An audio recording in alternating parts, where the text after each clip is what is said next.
Hi guys, ఈ వీడియోలో మనం రెఫ్ కీవర్డ్కి అవుట్ కీవర్డ్కి ఉన్న డిఫరెన్స్, అలాగే call by value, call by reference. So ఏంటనేది ఈ వీడియోలో ఏదో చూద్దాం guys. So first of all call by value. So call by value అనేది మనం రెగ్యులర్గా మెథడ్స్ మనం వాడటం కాల్ బై వాల్యూ వాడుతుంటాం గైస్. సో అదేంటనేది చూద్దాం. సో ఇక్కడ నేను ఒక వేరియబుల్ అయితే డిక్లేర్ చేశాను. సో ఈ వేరియబుల్ని ఈ మోడిఫై వాల్యూ అనే మెథడ్లో పాస్ చేస్తున్నాను. సో పాస్ చేసినప్పుడు ఏమవుతుందంటే ఇక్కడ ఈ వాల్యూ అనేది రిసీవ్ అవుతుంది, ఇక్కడ నేను మోడిఫై చేస్తున్నాను. దీని యాక్చువల్ బిహేవియర్ ఎలా ఉంటుందంటే ఇక్కడ మనం ఈ వేరియబుల్ని డిక్లేర్ చేసినప్పుడు, ఇనిషియలైజ్ చేసినప్పుడు ఏమవుతుందంటే దీనికి ఒక మెమరీ లొకేషన్ అనేది క్రియేట్ అవుతుంది గైస్. మెమరీ లొకేషన్ క్రియేట్ అయ్యి మనం ఎంతైతే వాల్యుయేషన్ చేసాం అంత ఒక సమ్ ఎక్స్ మెమరీ అడ్రస్తో స్టోర్ అవుతుంది అనమాట. సో ఈ వేరియబుల్ని ఇక్కడ మనం పాస్ చేస్తున్నాం. పాస్ చేసినప్పుడు ఏమవుతుందంటే ఓన్లీ వాల్యూ మాత్రమే ఈ మెథడ్లో పాస్ అవుతుంది. సో ఇక్కడికి వచ్చినప్పుడు ఏమవుతుందంటే మనకి ఈ మెథడ్ దగ్గర రిసీవ్ చేసుకున్నప్పుడు ఏమవుతుందంటే ఇది ఒక సపరేటు మెమరీలోకి సపరేట్ వేరియబుల్, అంటే సపరేట్ మెమరీ అనేది క్రియేట్ అవుతుంది అనమాట. సో ఇక్కడ వాల్యూ ఏదైతే పాస్ చేసామో అదే వాల్యూ వస్తుంది కాబట్టి ఇక్కడ వాల్యూ 10 ఉంటుంది. ఇది అడ్రస్ సమ్ వై ఉంటుంది అనమాట. సో ఈ వేరియబుల్ ఈ రెండు కూడా different guys. So separate variables అనమాట. సో ఇక్కడ మనం కాల్ చేసినప్పుడు ఓన్లీ వాల్యూ మాత్రం వస్తుంది ఇక్కడికి. సో అయితే ఇక్కడ లోపల ఈ వేరియబుల్ని మనం మాడిఫై చేస్తున్నాం. సో మాడిఫై చేసినప్పుడు ఏమవుతుందంటే ఓన్లీ ఇది ఈ మెమరీ లొకేషన్లో మాత్రం అప్డేట్ అవుతుంది. ఈ ఒరిజినల్ మాడిఫై చేసినప్పుడు ఈ ఒరిజినల్ వేరియబుల్ ఏదైతే ఉందో ఈ ఒరిజినల్ వేరియబుల్ అనేది ఎటువంటి ఇంపాక్ట్ అనేది ఉండదు అనమాట. సో ఈ మెమరీ అడ్రస్కి అసలు సంబంధం ఉండదు. సో ఈ అడ్రస్లో అప్డేట్ అవ్వదు, మాడిఫై అనేది అవ్వదు. ఓన్లీ ఈ అడ్రస్లో మాత్రం మాడిఫై అవుతుంది అనమాట. సో ఈ విధమైన బిహేవియర్ ఏంటంటే గైస్, సో ఇక్కడ మనం కాల్ చేసినప్పుడు ఓన్లీ వాల్యూ మాత్రం వస్తుంది. ఈ పారామీటర్కి మధ్యలో జరిగే మోడిఫికేషన్ సంబంధం ఉండదు కాబట్టి దీన్ని మనం కాల్ బై వాల్యూ అంటాం అనమాట. ఇది ఒక డిఫాల్ట్ బిహేవియర్ మెథడ్కి ఉండేది. అలాగే మనం నార్మల్ మెథడ్స్తో మనం రిటర్న్ స్టేట్మెంట్ వాడినప్పుడు ఏంటంటే మనం ఓన్లీ ఏదైనా ఒక వాల్యూ మాత్రమే మనం రిటర్న్ చేయగలం. అది స్ట్రింగ్ వాల్యూ కానీ, ఇంటిజర్ వాల్యూ కానీ, కలెక్షన్ ఆఫ్ స్ట్రింగ్స్ కానీ, ఇంటిజర్స్ కానీ, ఏదైనా ఒక ఆబ్జెక్టు ఒక వాల్యూ మాత్రమే మనం ఇక్కడ రిటర్న్ చేయగలం అనమాట. సో మల్టిపుల్ వాల్యూస్ మనం రిటర్న్ చేయాలంటే it is not possible. Suppose పక్కన ఒక 2 వాల్యూస్ నేను టైప్ చేసి అనుకోండి, ఎర్రర్ అనేది చూపిస్తుంది అనమాట. సో మనం రిటర్న్ స్టేట్మెంట్తో ఏదైనా ఒక వాల్యూ మాత్రమే రిటర్న్ చేయొచ్చు. అయితే మనం మల్టిపుల్ వాల్యూస్ కూడా రిటర్న్ చేయొచ్చు. ఎలా చేయొచ్చు అంటే మనం ఇప్పుడున్న ఈ రెఫరెన్స్ అలాగే అవుట్ కీవర్డ్ వీటిని ఉపయోగించి చేయొచ్చు. అలాగే ట్యూపుల్స్ అనే ఒక కాన్సెప్ట్ ఉంది. సో ఈ ట్యూపుల్స్ అనే కాన్సెప్ట్తో కూడా మనం మల్టిపుల్ వాల్యూస్ అయితే రిటర్న్ చేయొచ్చు. ఇక్కడ మనం రిటర్న్ టైప్ కూడా అలానే డిక్లేర్ చేయాల్సి ఉంటుంది. సో ట్యూపుల్స్ గురించి మనం సపరేట్ వీడియోలో అయితే తెలుసుకుందాం కదా. ఫస్ట్ ఈ రెఫ్ కీవర్డ్, అవుట్ కీవర్డ్ గురించి తెలుసుకుందాం. సో ఇప్పుడు మనం ఇది కాల్ బై వాల్యూ అనే కాన్సెప్ట్ అనేది చెప్పాం కదా. సో దీని ప్రకారం ఏంటంటే ఇది సపరేట్ మెమరీ, ఇది సపరేట్ మెమరీ. సో ఇప్పుడు రన్ చేసినప్పుడు ఏంటంటే దీనికి ఒక సపరేట్ మెమరీ అడ్రస్, దీనికి ఒక సపరేట్ మెమరీ అడ్రస్ అనేది ప్రింట్ అవుతుంది. సో ఇక్కడ నేను లాజిక్ కూడా రాశాను.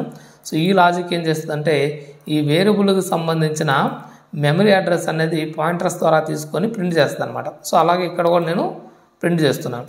సో దీన్ని రన్ చేసి చూద్దాం. సో ఈ రెండు కూడా కాల్ బై వాల్యూ ద్వారా వెళ్తుంది. ఈ మెథడ్ కాన్సెప్ట్ ఏంటంటే కాల్ బై వాల్యూ కాబట్టి కాల్ బై వాల్యూలో మనం పాస్ చేసిన పారామీటరు, రిసీవ్ అయిన పారామీటరు రెండు కూడా 2 డిఫరెంట్ మెమరీ లొకేషన్స్ కలిగి ఉంటాయి కాబట్టి ఇక్కడ మెమరీ అడ్రస్లు కూడా దానికే ఉంది. సో మనం లోన 100 అని మాడిఫై చేసాం కదా, బట్ బయట మనకి ఓన్లీ 10 మాత్రమే ఉందన్నమాట. సో వాల్యూ కూడా ఎటువంటి ఇంపాక్ట్ అనేది లేదనమాట. సో ఇప్పుడు మనం ఈ నార్మల్ మెథడ్స్తో ఒకటి మనం మల్టిపుల్ వాల్యూస్ రిటర్న్ చేయలేం. అలాగే లోన జరిగిన మోడిఫికేషన్స్ ఒరిజినల్ వేరియబుల్లో ఇంపాక్ట్ అనేది ఉంటుంది అనమాట. సో అయితే ఈ రెండింటిని మనం అచీవ్ చేయాలంటే మనం రెఫరెన్స్ కీవర్డ్, అవుట్ కీవర్డ్ అనేది వాడచ్చు. ఈ రెండు కూడా సేమ్ బిహేవియర్ కలిగి ఉంటాయి. అయితే దెర్ ఇస్ స్లైట్ డిఫరెన్స్ అనేది ఉంటుంది. అది కూడా ఇనిషియలైజేషన్లో డిఫరెన్స్ ఉంటుంది అనమాట. సో ఫస్ట్ మనం రెఫరెన్స్ కీవర్డ్ అనేది ఎలా ఉంటుంది అనేది దాన్ని ఎక్స్ప్లెయిన్ చేద్దాం గైస్. సో రెఫరెన్స్ కీవర్డ్ వాడినప్పుడు మీరు రిటర్న్ టైప్ వాడచ్చు, లేదంటే దాన్ని వైడ్గా కూడా మార్చుకోవచ్చు guys. So let's continue with this. So ఇక్కడ ఏం చేస్తానంటే దీన్ని రెఫ్ కీవర్డ్గా మారుస్తున్నాను. పాస్ చేసేటప్పుడు కూడా మనం రెఫ్ కీవర్డ్ అనేది పాస్ చేయాల్సి ఉంటుంది అనమాట. సో ఇప్పుడు ఏమవుతుందంటే ఇక్కడ సో ఈ కాన్సెప్ట్నే మనం యాక్చువల్లీ కాల్ బై రిఫరెన్స్ అంటాం. సో ఇక్కడ ఏమవుతుందంటే మనకి ఇనిషియలైజ్ చేసినప్పుడు ఇక్కడ ఒక మెమరీ లొకేషన్ అనేది క్రియేట్ అవుతుంది. సో ఇందులో 10 ఉంది. సో దీని అడ్రస్ సమ్ XX అనుకోండి. అలాగే ఇక్కడ పాస్ చేస్తున్నాం కదా. సో ఏ పారామీటర్ పాస్ చేస్తున్నాం, ఈ అవుట్ సైడ్ వేరియబులే పాస్ చేస్తున్నాం. పాస్ చేసినప్పుడు ఏమవుతుందంటే ఇక్కడ మనకి రిసీవ్ అయ్యేది కూడా సేమ్ మెమరీ సేమ్ వాల్యూ అనేది రిసీవ్ అవుతుంది అనమాట. సో ఇక్కడ మోడిఫికేషన్ చేసినప్పుడు కూడా ఈ మోడిఫికేషన్ డైరెక్ట్గా ఈ ఒరిజినల్ మెమరీలో మోడిఫికేషన్ అనేది జరుగుతుంది అనమాట. ఇక్కడ 100 అనేది అసైన్ చేస్తున్నాం కదా. సో ఇక్కడ 100 అనేది ఒరిజినల్ మెమరీలో అప్డేట్ అవుతుంది అనమాట. సో ఈ వేరియబుల్ అనేది ఇంపాక్ట్ అవుతుంది. సో ఇక్కడ ప్రింట్ చేస్తున్నప్పుడు మనకి ఇక్కడ ఏదైతే వాల్యూ మనం మోడిఫై చేసామో సేమ్ వాల్యూ అనేది ఇక్కడ మనకి ఇక్కడ ప్రింట్ అనేది అవ్వడం జరుగుతుంది అనమాట. సో ఇక్కడ ప్రింట్ అనేది అవ్వడం జరుగుతుంది. అలాగే అవుట్ వేరియబుల్తో కూడా సేమ్ బిహేవియర్ అనేది ఉంటుంది.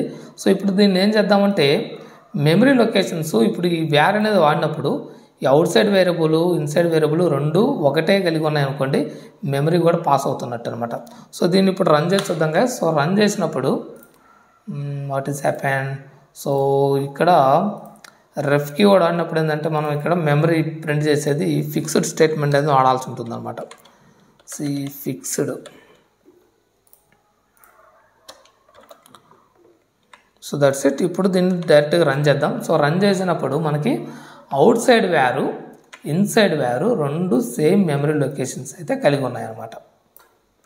అలాగే వాల్యూ కూడా మనం మెథడ్ లోపల 100 అనేది అప్డేట్ చేసాం కదా, ఆ 100 అనేది ఇక్కడ ప్రింట్ అవ్వడం జరిగిందనమాట.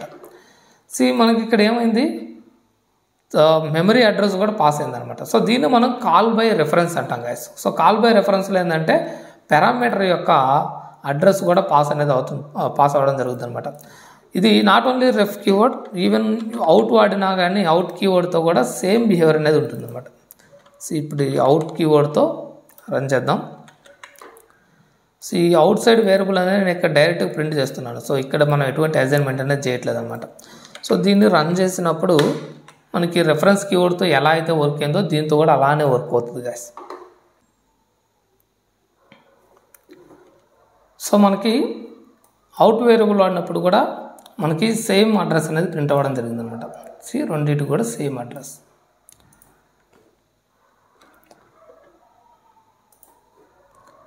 సో అయితే ఈ రెండింటి మధ్య ఉన్న డిఫరెన్స్ ఏంటి? సో అవుటర్ వేరియబుల్ కానీ ఇన్సైడ్ వేరియబుల్ కానీ రెండు ఒకే రకంగా వర్క్ చేస్తున్నప్పుడు ఈ రెండింటి మధ్య ఉన్న డిఫరెన్స్ ఏంటంటే ఇప్పుడు ఇది వచ్చేసి అవుటర్ వేరియబుల్ కదా. సో ఈ అవుటర్ వేరియబుల్ని మనం అన్నెసరీ లాజిక్ అయితే తీసేద్దాం గైస్. సో అన్నెసరీ లాజిక్ అనేది తీసేద్దాం. మనకి రిటర్న్ స్టేట్మెంట్ కూడా అవసరం లేదు. మనం అవుటర్ వేరియబుల్స్ వాడుతున్నప్పుడు మనం వాల్యూస్ని డైరెక్ట్గా బయట అయితే యాక్సెప్ట్ చేయొచ్చు. సో దీన్ని మనం వైడ్గా డిక్లేర్ చేద్దాం. సో మనం పాయింటర్స్ వాడట్లేదు కాబట్టి ఈ మెమరీ అడ్రస్లు కూడా అవసరం లేదు. Let me remove this. So ఇప్పుడు ఇక్కడ అవుటర్ వేరియబుల్ అనేది పాస్ చేస్తున్నాను. సో అవుట్ కీవర్డ్ ద్వారా ఒక పారామీటర్ అనేది పాస్ చేస్తున్నాను. సో అయితే దీన్ని మనం లోపల ఖచ్చితంగా ఇనిషియలైజ్ అయితే చేయాల్సి ఉంటుంది అనమాట. సో ఇనిషియలైజ్ చేయలేదనుకోండి, మనకి the out parameter inside variable must be assigned before control use the current method. అంటే ఈ మెథడ్ నుంచి బయటకు వచ్చేలోపు ఈ వేరియబుల్ని ఖచ్చితంగా ఇనిషియలైజ్ చేయమని చెప్పేసి అడుగుతుంది అనమాట. సో దీన్ని ఖచ్చితంగా మనం ఇనిషియలైజ్ చేయాల్సిందే. ఇనిషియలైజ్ చేయలేదనుకోండి you will get error. Even మీరు suppose int val equal to ఇక్కడ నుంచి మనకి వాల్యూ అనేది ఇక్కడ పాస్ చేస్తున్నాం కదా. సో ఈ వాల్యూని మనం డైరెక్ట్గా వేరే వేరియబుల్లో కూడా అసైన్ చేయలేం గైస్. సో అవుట్ పారామీటర్ ఏంటంటే దీనికి ఉన్న బిహేవియర్ ఏంటంటే మనకి బయట నుంచి వచ్చే వాల్యూ, సో ఇక్కడ నుంచి మనం కాల్ చేసేటప్పుడు ఈ నుంచి వచ్చే వాల్యూ అనేది ఇక్కడే డిస్కార్డ్ అవుతుంది. సో లోపల దాన్ని మనం యూటిలైజ్ చేసుకోలేము. సో దాన్ని మళ్ళీ ఫ్రెష్గా మనం ఇనిషియలైజ్ అయితే చేయాల్సి ఉంటుంది. ఆ తర్వాత మాత్రమే మనం దాన్ని యూటిలైజ్ చేసుకోగలం అనమాట. ఇక్కడ నేను ఇనిషియలైజ్ చేస్తున్నాను. ఇనిషియలైజ్ చేసిన తర్వాత మాత్రమే ఈ వేరియబుల్ని మళ్ళీ మనం వేరే దాంట్లో కావాలంటే అసైన్ చేసుకోవచ్చు, ఎలా కావాలంటే అలా వాడుకోవచ్చు అనమాట. సో ఖచ్చితంగా అవుటర్ వేరియబుల్ అనేది ఇన్సైడ్ మెథడ్ ఇనిషియలైజ్ చేయాలన్నమాట, ఇనిషియలైజ్ చేయాలి. సో అదే రిఫరెన్స్ వేరియబుల్ ఉందనుకోండి. సో ఇది ఖచ్చితంగా లోపల మనం అవుటర్ వేరియబుల్ అనేది లోపల ఇనిషియలైజ్ చేయాలి కదా. అదే బయట మనం ఇనిషియలైజ్ చేయకపోయినా నో ఇష్యూ. సో ఇక్కడ నేను ఇనిషియలైజ్ చేయట్లేదు, బట్ నో ప్రాబ్లం అనమాట. సో మనం బయట ఇనిషియలైజ్ చేయకపోయినా కానీ ఖచ్చితంగా లోపలైతే మాత్రం ఇనిషియలైజ్ చేయాల్సి ఉంటుంది అనమాట. సో ఇక్కడ డిలీట్ చేసామంటే ఖచ్చితంగా మనకి ఎర్రర్ అయితే వస్తుంది. సో లోపలైతే ఖచ్చితంగా మనం ఇనిషియలైజ్ అనేది చేయాల్సి ఉంటుంది. అదే రెఫ్ కీవర్డ్ చూసాం అనుకోండి. సో దీన్ని మనం రెఫ్గా మారుద్దాం. నేను వాల్యూస్ ఎటువంటి ఏం చేంజ్ చేయట్లేదు. సో ఇప్పుడు చూడండి. సో ఇప్పుడు చూస్తే మనకి ఇక్కడ బయట ఎర్రర్ వస్తుంది. ఇది కాలింగ్ చేసే దగ్గర ఎర్రర్ వస్తుంది. అదేం ఎర్రర్ అంటే use of unassigned local variable.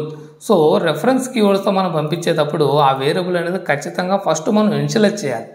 Initialise చేయకుండా ఓన్లీ డిక్లరేషన్ చేసి పాస్ చేసామనుకోండి మనకి ఈ విధంగా ఎర్రర్ అయితే చూపిస్తుంది అనమాట. సో ఈ ఎర్రర్ పోవాలంటే ఖచ్చితంగా మనం వాల్యూ ఏదో ఒకటి అసైన్ చేయాలి, లేదా ఇనిషియలైజ్ చేయాలి. అట్లీస్ట్ 0 అనేది అసైన్ చేయాలన్నమాట. సో ఇనిషియలైజ్ చేసిన వాల్యూస్ మాత్రమే మనం రెఫరెన్స్ కీవర్డ్స్తో పంపించగలం. సో దీన్ని మీరు లోపల మాడిఫై చేసినా చేయకపోయినా ఇబ్బంది లేదు. సో ఈ రెండు కూడా క్వైట్ ఆపోజిట్ గైస్. ఒకటి రెఫరెన్స్ వేరియబుల్స్ ఏంటంటే ఇనిషియలైజ్ చేసి పంపించాలి. అవుట్ వేరియబుల్స్ ఏంటంటే పంపించిన తర్వాత మెథడ్ లోపల ఇనిషియలైజ్ చేయాలి. సో అవుటర్ వేరియబుల్ మనకి బయట నుంచి వచ్చే వాల్యూ అనేది మనకి యూజ్ అవ్వదు. రెఫరెన్స్ వేరియబుల్ అనుకోండి బయట నుంచి వచ్చే వాల్యూని మనం లోపల కూడా యూజ్ చేసుకోవచ్చు. ఇది 2 వే అనమాట. అదే అవుటర్ వేరియబుల్ ఓన్లీ 1 వే, మెథడ్ నుంచి బయటికి పాస్ చేస్తుంది. అదే రెఫరెన్స్ వేరియబుల్ ఏంటంటే బయట నుంచి వచ్చే వాల్యూ తీసుకుంటుంది, అలానే లోపల మాడిఫై చేసిన వాల్యూ కూడా పంపిస్తుంది. ఇది 2 వే అనమాట రెఫరెన్స్ వేరియబుల్ అనేది. సో ఈ రెండింటికి మధ్య ఉన్న మెయిన్ డిఫరెన్స్ ఇది గైస్. నెక్స్ట్ వచ్చేసి మనకి let me change it to out. So ఈ అవుట్ వేరియబుల్ ఇనిషియలైజ్ చేయనప్పుడు, సో మనకి బయట నుంచి వచ్చే వాల్యూ యూజ్ అవ్వనప్పుడు దీన్ని మనం బయట ఇనిషియలైజ్ చేసి ఏం ఉపయోగం? సో ఇక్కడ మనం సమ్ వాల్యూ అనేది అసైన్ చేసి పాస్ చేస్తున్నాం కదా. సో ఈ పాస్ చేస్తున్న వాల్యూ మనకు లోపల యూజ్ అవునప్పుడు దీన్ని ఇక్కడ డిక్లేర్ చేసి ఇనిషియలైజ్ చేసి ఏం ఉపయోగం? సో అందుకనే మనకి .NET C# 7.0లో దీన్ని డైరెక్ట్గా మనం కాల్ చేసేటప్పుడు ఇనిషియలైజ్ చేయొచ్చు అనమాట. సో కాల్ చేసేటప్పుడు దీన్ని మనం ఇనిషియలైజ్ చేసి కాల్ చేయొచ్చు. సో ఈ విధంగా మనకి అవుటర్ వేరియబుల్ అనేది మనం డిక్లేర్ చేసుకోవచ్చు. బట్ రెఫరెన్స్ వేరియబుల్ అలా కాదు, మనం ఖచ్చితంగా ముందుగా దాన్ని ఇనిషియలైజ్ అయితే చేయాల్సి ఉంటుంది అనమాట. సో అలాగే మనకి డిఫాల్ట్ మెథడ్ ఏంటంటే ఓన్లీ సింగిల్ వాల్యూ మాత్రమే రిటర్న్ చేస్తుంది కదా. సో ఈ అవుటర్ పారామీటర్స్ కానీ రెఫరెన్స్ పారామీటర్స్ కానీ ఏంటంటే మల్టిపుల్ వాల్యూస్ని మనం రిటర్న్ చేయొచ్చు. సో ఇక్కడ నేను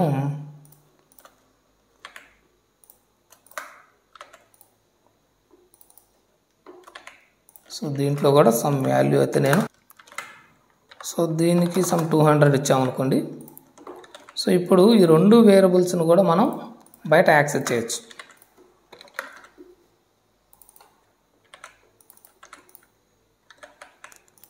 సో ప్రింట్ చేసామనుకోండి మనకి రెండు వాల్యూస్ కూడా ప్రింట్ అవుతాయి. అంటే రెండు వాల్యూస్ అనేది ప్రింట్ అయినాయి అనమాట.